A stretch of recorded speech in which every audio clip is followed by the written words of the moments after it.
Hey guys, welcome back to the channel. I am Jillian Barry, and today we have an epic, incredible, iconic guest for you guys. We have Ted Carr. He is very well known in the community. He's a long-term fruitarian, and he has recently had some massive gains in the gym. His muscles, he is looking amazing.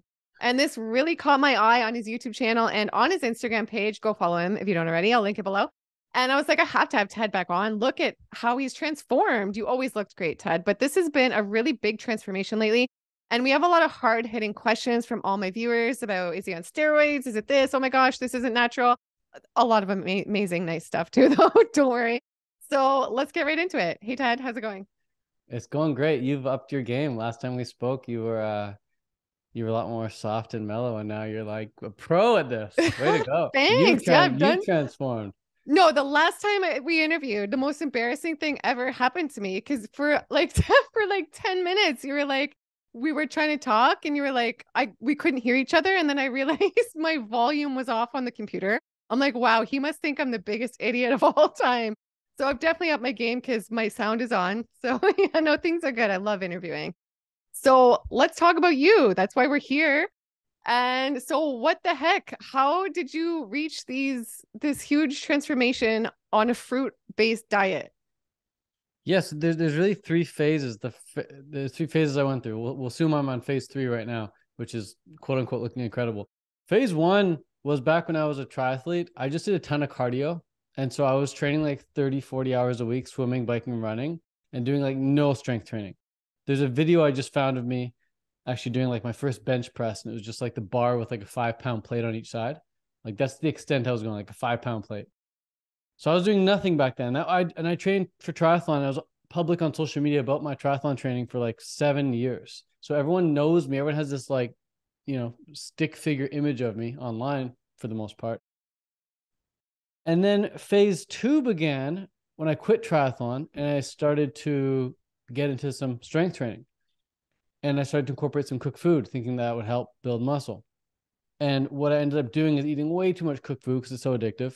And I just gained a bunch of fat and I got kind of fat and I didn't look good. I just looked bigger. And started strength training at the same time I was eating cooked food. And so I got bigger, but there was no real definition at all. You wouldn't like put me on a cover of a magazine or anything. There's nothing, didn't look that great. And then I pretty much stayed I didn't get any stronger for a few years. I just, my pull-ups stayed at like 18 pull-ups. My bench press stayed at like 135-pound bench press. Like nothing got stronger for years. I just like worked out, but I wasn't like trying to improve and get stronger week after week after week like I am now. So I wasn't training properly. And so that's phase two. I just got bigger and I was a dude that worked out. That's it. Phase three happened about 3-4 months ago, where I started to really dial back my calories, like eat the right amount of calories so that I wasn't overeating, so that you can actually see the muscles I had under all that fat, and cut back my training load. So rather than training like 5 days a week, I now train 3 days a week, which gives me an extra 2 days of peer recovery. And when I work out, my workouts are only like 30 minutes long rather than being an hour and a half long. Rather than doing like 3 sets of everything in the gym, I do 1, maybe 2 sets of everything in the gym. Like I'll walk up to the shoulder press, boom, do my shoulder press. I'm done. I don't touch shoulders for the rest of the workout. Or I'll go and do biceps. 1 set of bicep curls, done. Wow. I don't do like 3, 4, 5 sets like I used to. So this is phase three now. I give my muscles the right amount of stimulus to say, hey, wake up, we need you to be stronger. And I give them the right amount of recovery and regeneration time so they can actually grow. And I eat just the right amount of calories. Like I said, not too much so that I get fat and not too little so that they can't recover. So this phase three is like me training very smart now. And so this Mm-hmm. is why we have this new version of me 3.0, if you will. Wow, it is 3.0. This is the best TED version ever. Wow. Well, every TED version's been great, but this is very interesting to me. And so I'm wondering, I know a lot of people think on a fruit-based diet, you just don't feel like you have the strength or the energy in the gym. A lot of people I think you need like the animal-based products and like maybe you need the cooked food to like have the strength to do these workouts and stuff. So what are you currently eating in a day? And do you feel like you have the strength and energy to get through those workouts? Yeah, there's three types of days that I'll have. One type is fully raw and fully fruit. So it's just fruit throughout the day. And this this happens the easiest in summertime, or this happens the easiest when like I get a new shipment of like persimmons in or mangoes in or something like really, really epic. Like in a perfect world, I would just eat fruit all day long. So that's like one type of day, just fruit for breakfast, lunch, and dinner. And then the second kind of day that I'll have is I always have fruit for breakfast. And then I'll have a salad with guacamole or avocado on top for dinner. So I typically do 2 meals a day. I rarely do breakfast, lunch, dinner. It's typically just breakfast and dinner. So it's still raw. It's fruit and then salad with guacamole or guacamole and cucumbers or something high fat in the evening time.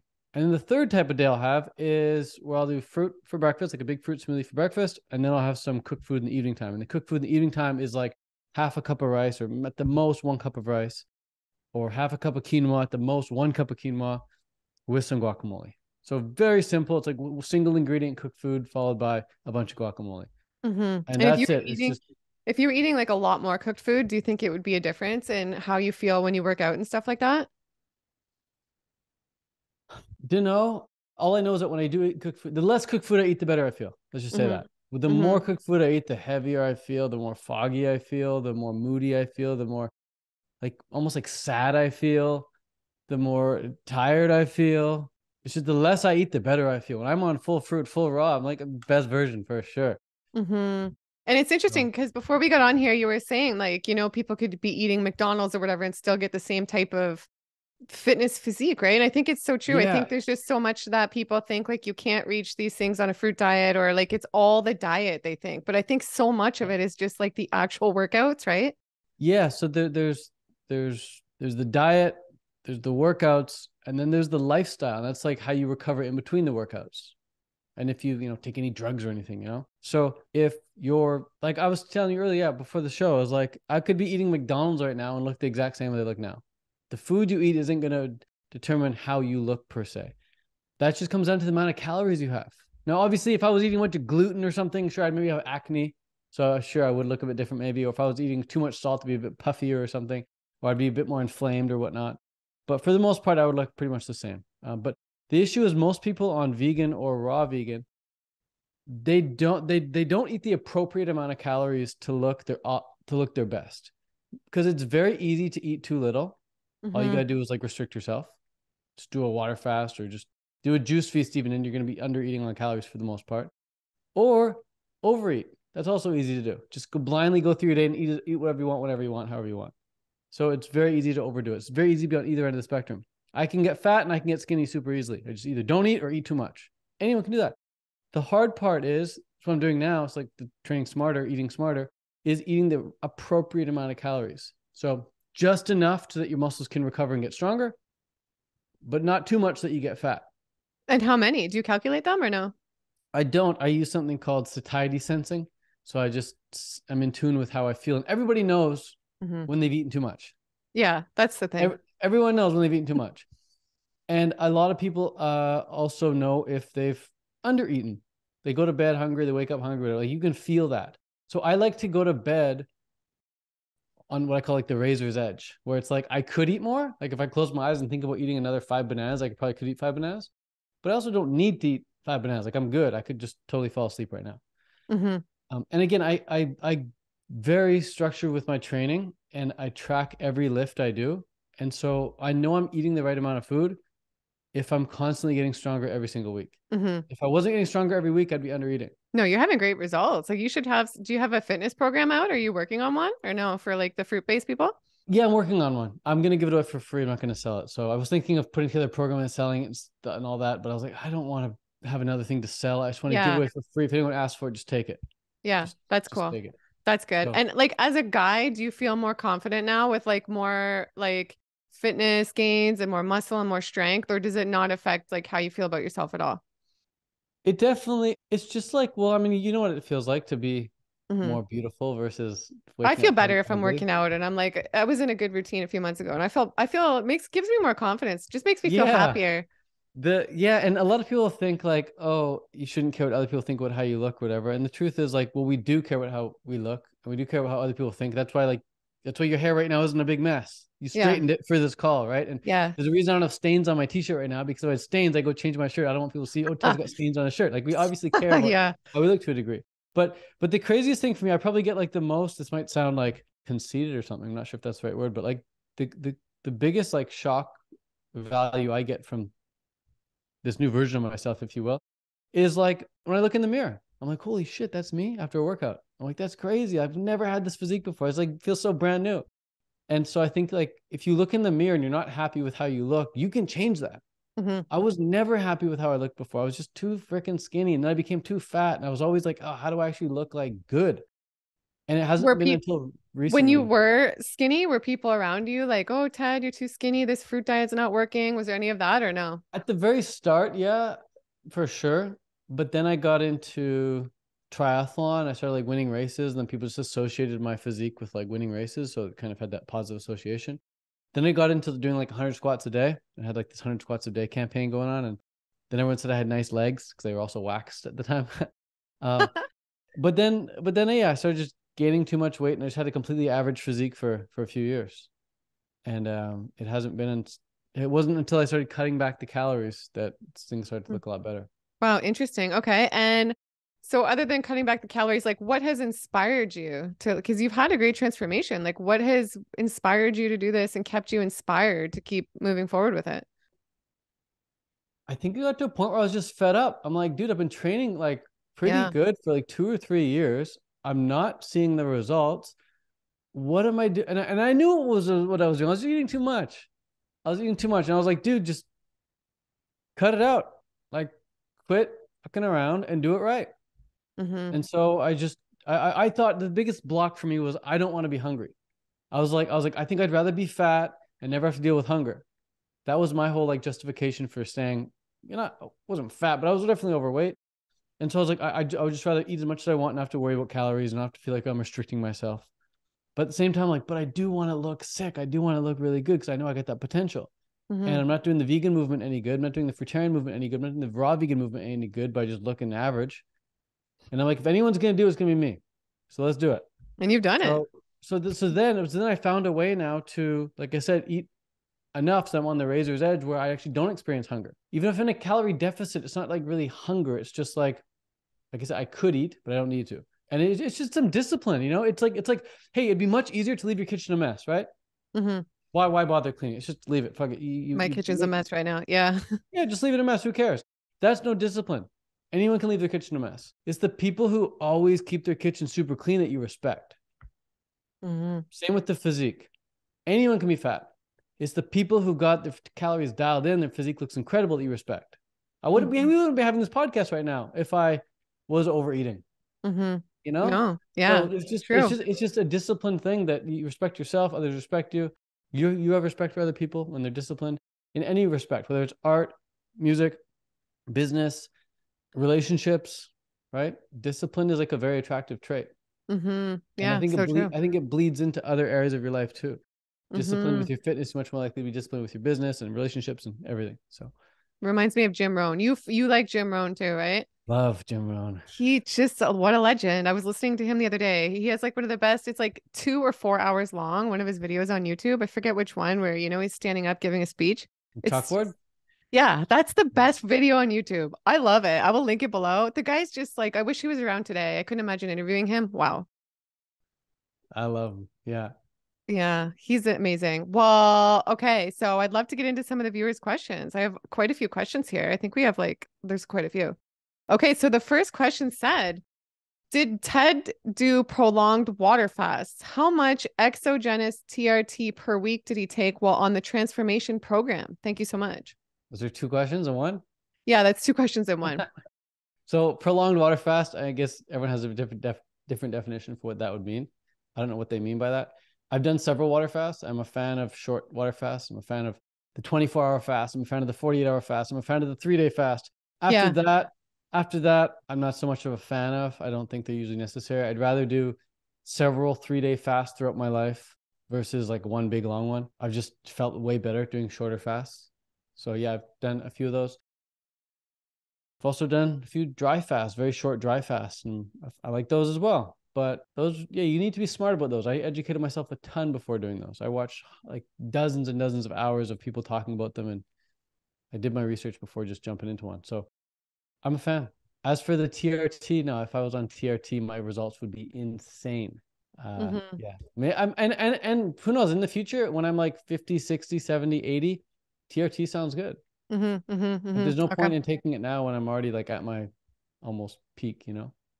Yeah, no, you look great. What you're doing is clearly working and you feel good, right? It's all about like, how do you feel? Do you feel good? Do you feel happy? Do you feel like mentally healthy, physically healthy? Yeah, yeah. And the big part of that, like I said, there's the diet, there's the fitness, and there's the lifestyle. And my lifestyle, I'm in such a routine right now. I've got it so dialed in. My morning routine, epic. Midday routine, which is happening right after this podcast, epic. Evening routine, epic. Like my whole Monday to Friday, even the weekends are like dialed in. I'm got the lifestyle dialed in. I'm really happy with that. Good. I'm happy about that. Okay, the next question says he looks great. Wow. How long did it take for him to adjust to a fruit-based lifestyle? That's the first question. Fruit-based lifestyle, adjust. I don't know what you mean by adjust. I just started eating more Well, fruits. I guess because you've been on a fruit-based lifestyle for a long time, really, right? But yeah, I guess so. When you initially went fruit-based, how long did it take you to adjust to that lifestyle? I know a lot of people can have a hard time getting used to the new lifestyle, kicking the cravings, like all that. I probably made, let's just say this, I probably made the majority of my mistakes in the first 3 months. Mm-hmm. And the Okay. primary mistake was not eating enough.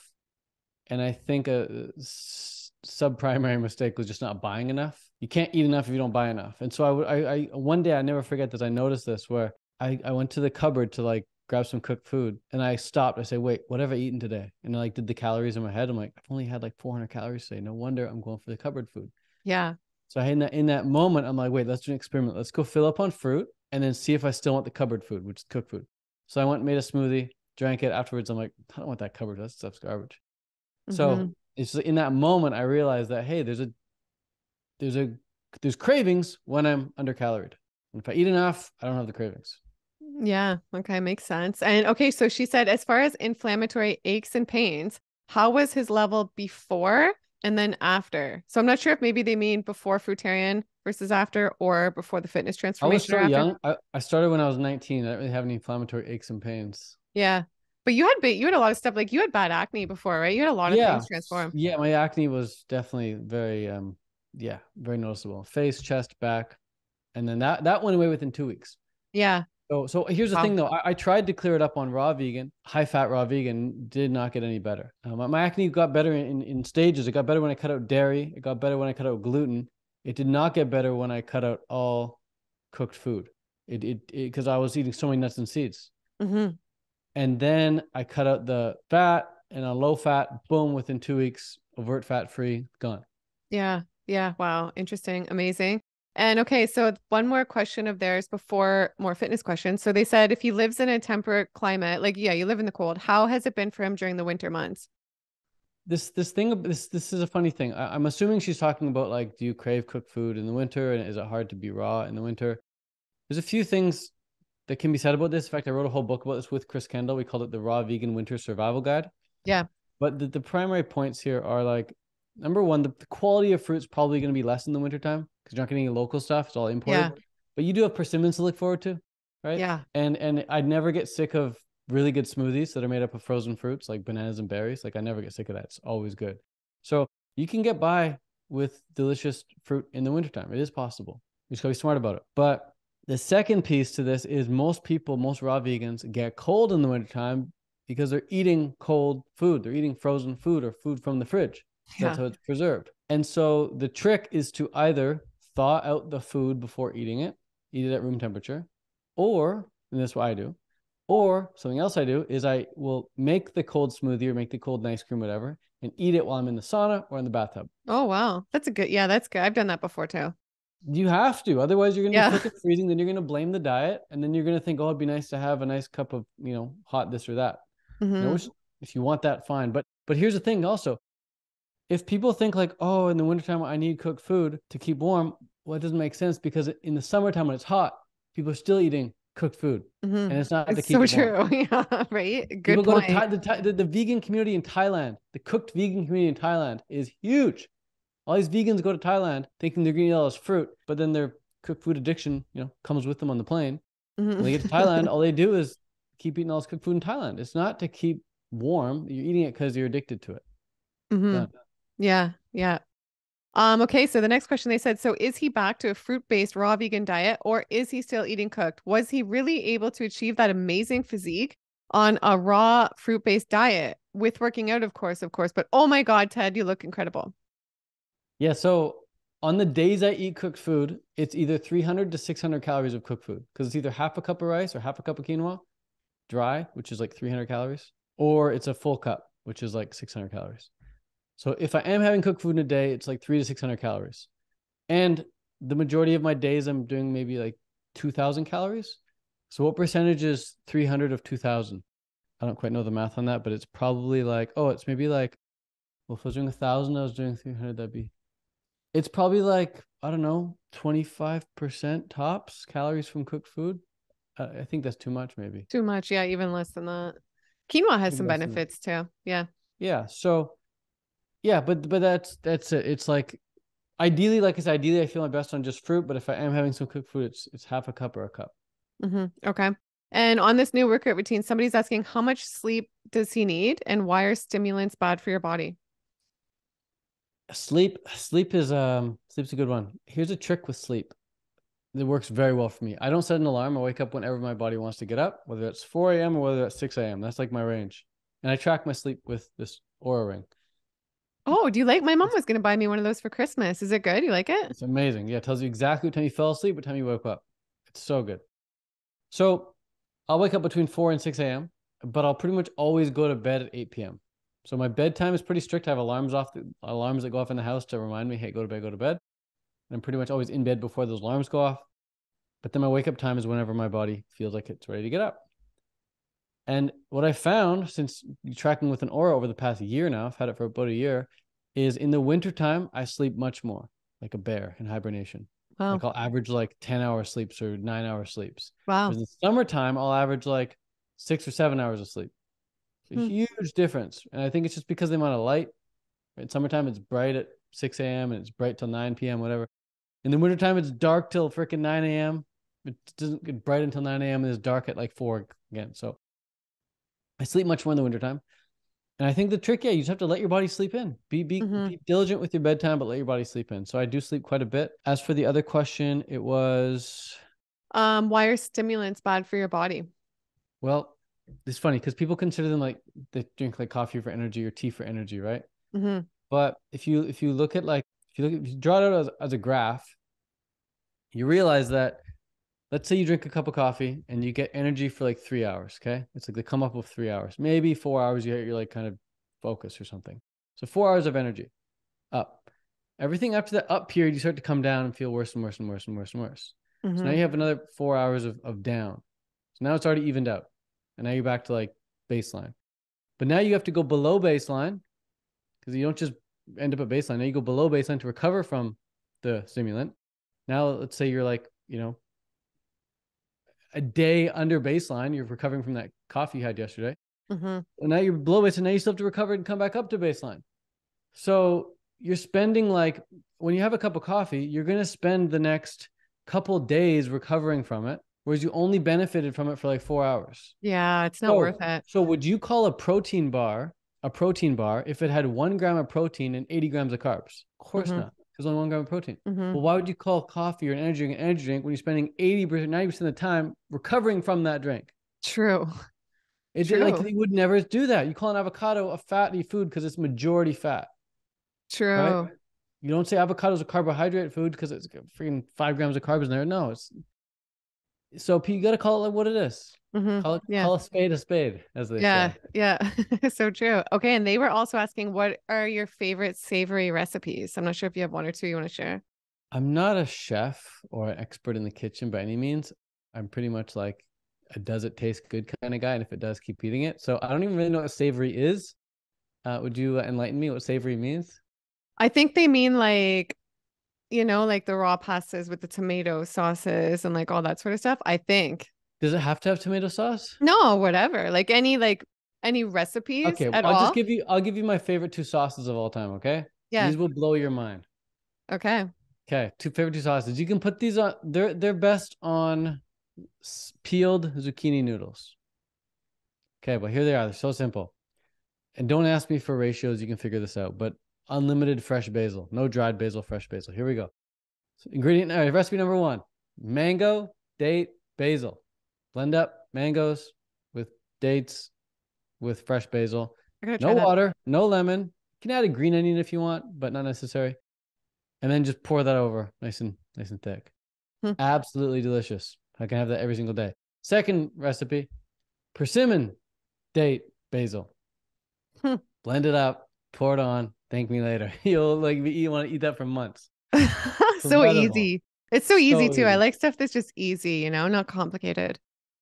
3 ingredients. Yeah. Okay. Well, the next one, they said, I look forward to him sharing his story. I find it oh, they're just saying they find it, some people are, okay, I'm going to skip that one because they were saying they find it a bit sad. A lot of people are assuming that it's steroids. So, okay.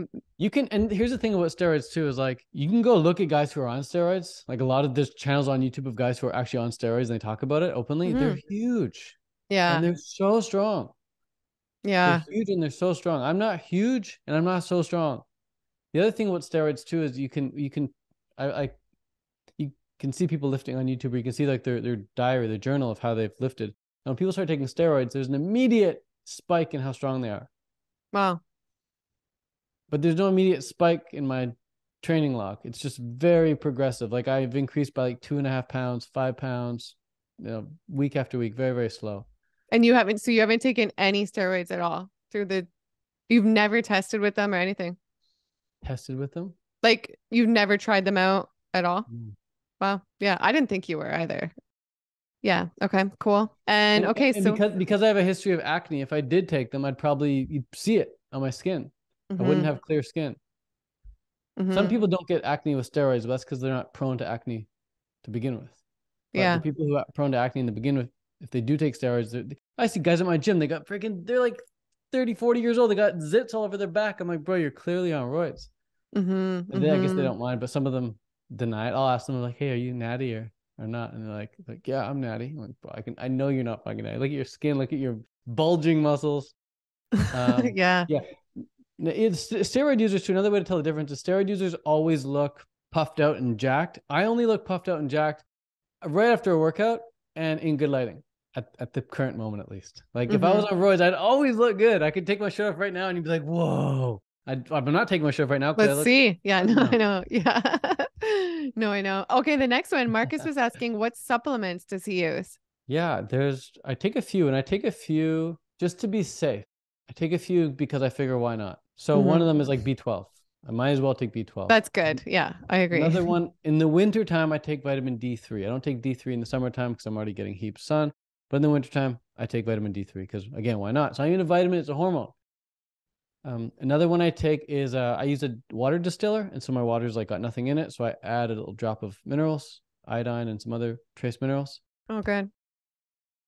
And then another one is Daily Green Boost. I don't know if you consider that a supplement. It's really like a food. It's like a barley grass juice powder. And again, Mhm. it's like for minerals. I also take Shilajit. Shilajit's high in minerals.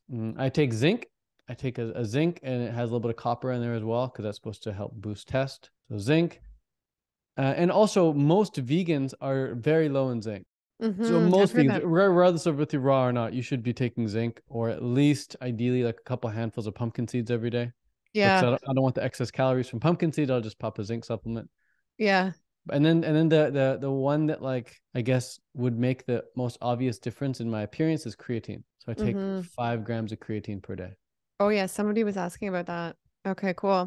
And okay, the next question. Did he inject fruit-based steroids into his body? No, he didn't. Okay, I follow vegan who has nice fit. They are just not a fruit eater, but I believe in the impossible. As you say, you are truthful.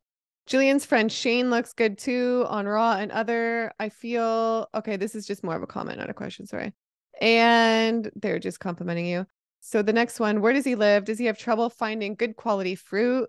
Does he eat vegetables that are technically fruit, like cucumbers, tomatoes, etc.? And does he know how many calories he consumes? But we answered some of that, but Yeah, in terms of I'll give people an equation to figure out how many calories they quote unquote should be eating. And this depends on your goal, obviously. If your goal is to lose weight consistently and you're the type of person to like track your calories, which I'm not. I don't like to track my calories. But if you do want to track your calories and you're curious to know how many you quote unquote should be eating to lose weight, this again, the equation I'm about to give you assumes that you're walking 10,000 steps a day and you're working out 3 times a week. Pretty basic for most people. If you're walking 10,000 steps a day and you're working out 3 times a week and you want to lose weight, just take your body weight in pounds. So let's say you weigh 150 pounds and times it by 13. And that will give you the amount of calories that you want to be eating per day. Okay. And if you want to gain weight, you just take your current body weight in pounds and you times it by 18. And if you want to maintain your weight, you just take your current body weight in pounds and you times it by 15. You know a lot, Ted. Once someone tells you that once, you now know it. Yeah, true.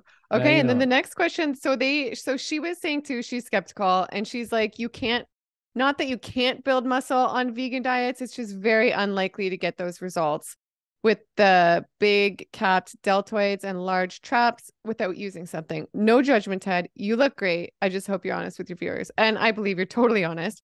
But I'm maybe honored. This is incredible. I'm honored. It goes to show, to show how rookie, no offense, but goes to show how rookie these people are when it comes to being able to spot a natty or not.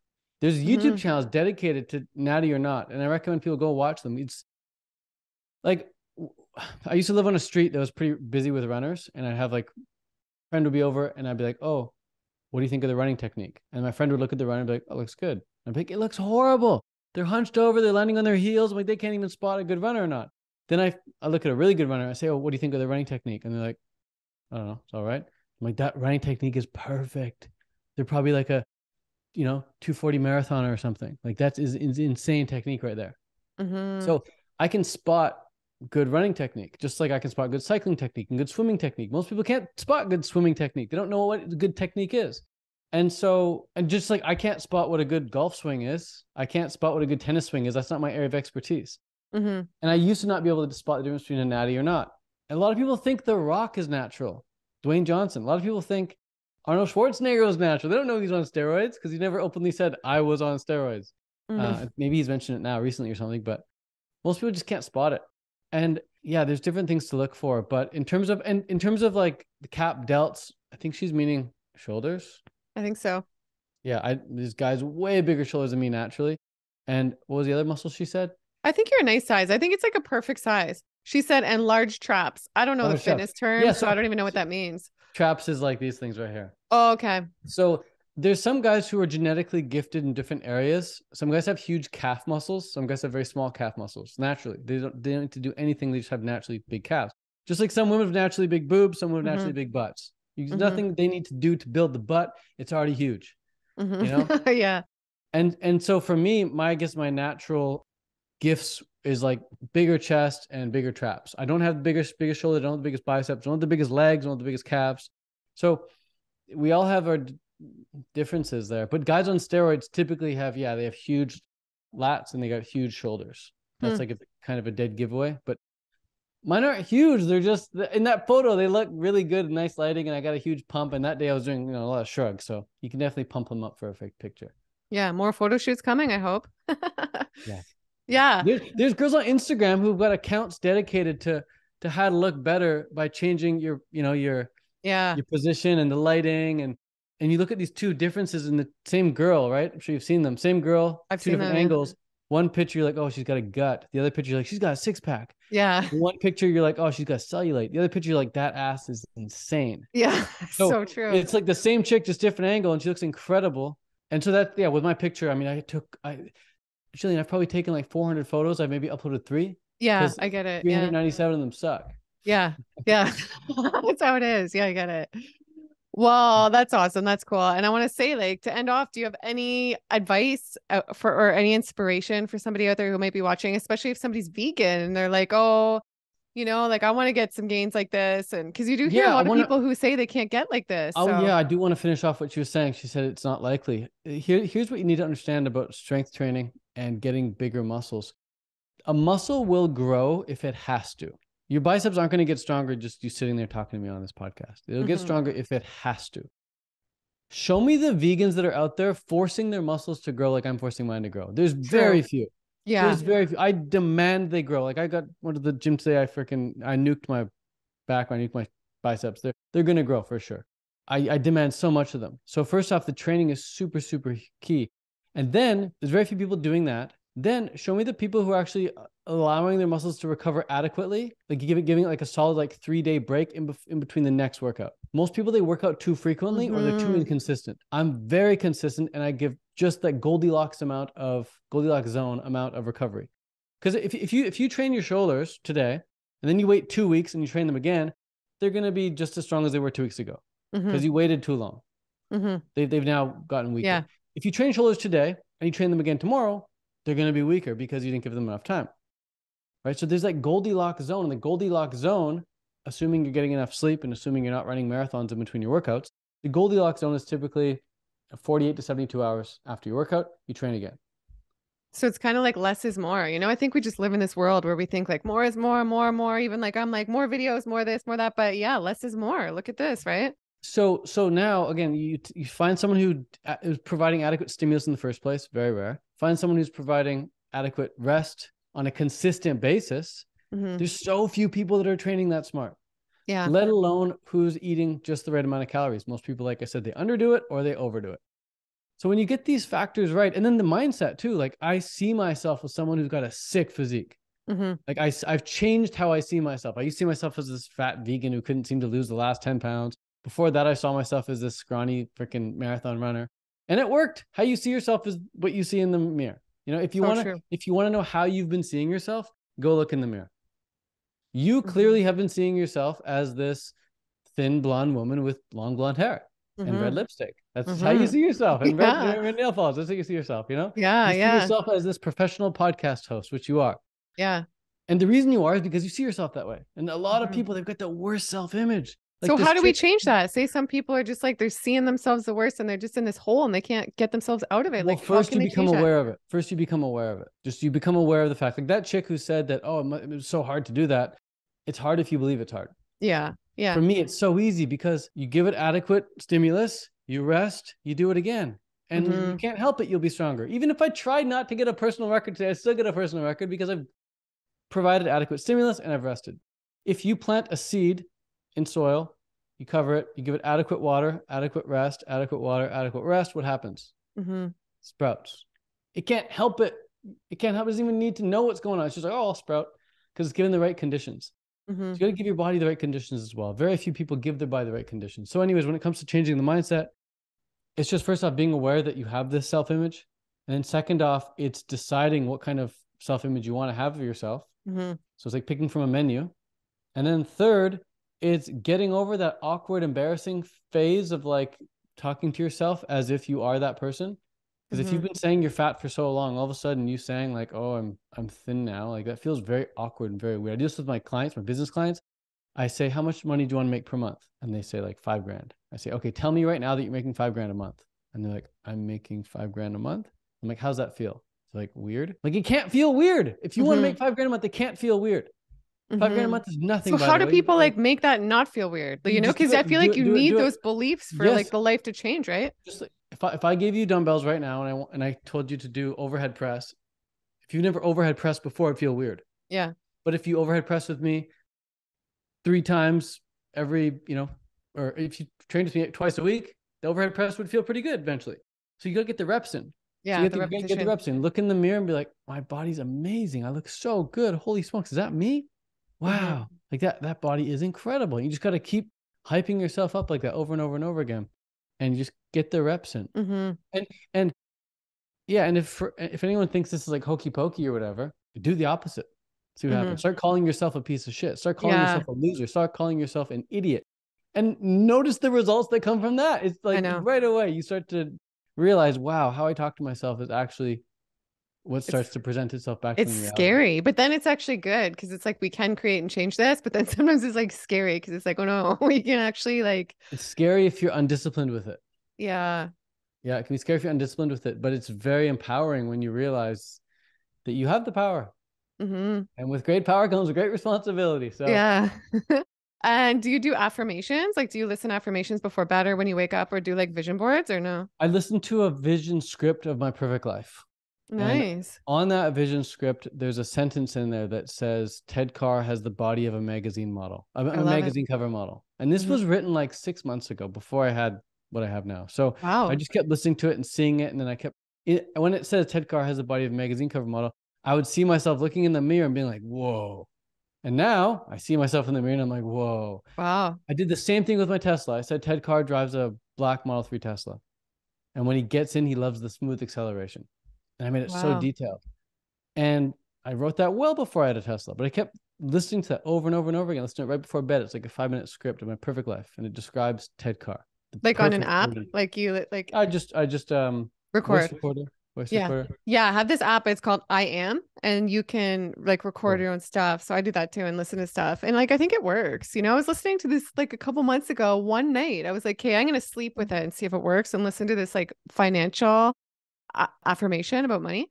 And then I woke up and I had like a random deposit in my account from like an old friend that had betrayed me, being like, I'm so sorry, here's some money. I was like, this is weird because I like just slept in it that night. And people, and this is the thing with these sorts of things. At first, you'll say, a lot of people will say, that would have happened anyway.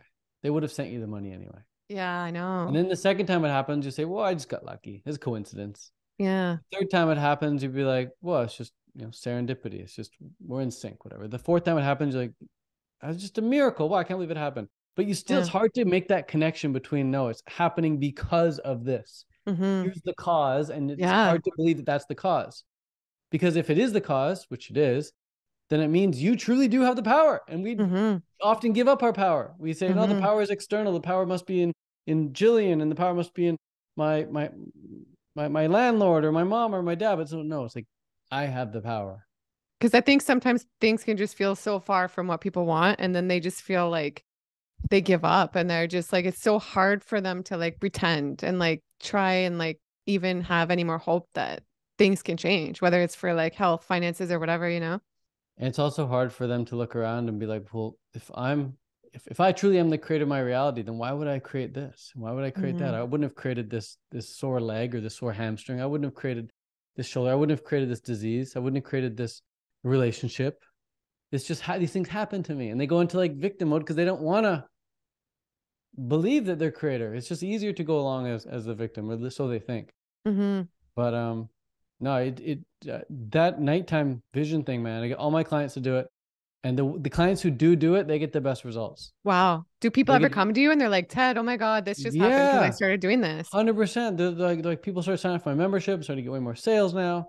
Yeah, I get that's probably the best feedback I've gotten from any clients of anything I've ever asked them to do. Whether I ask them to post on social media, whether I ask them to brainstorm a new offer or something, or I get them to like change up their office or whatever. No, the best feedback I get from them on a consistent basis is from the people who write out their vision and they listen to it every night.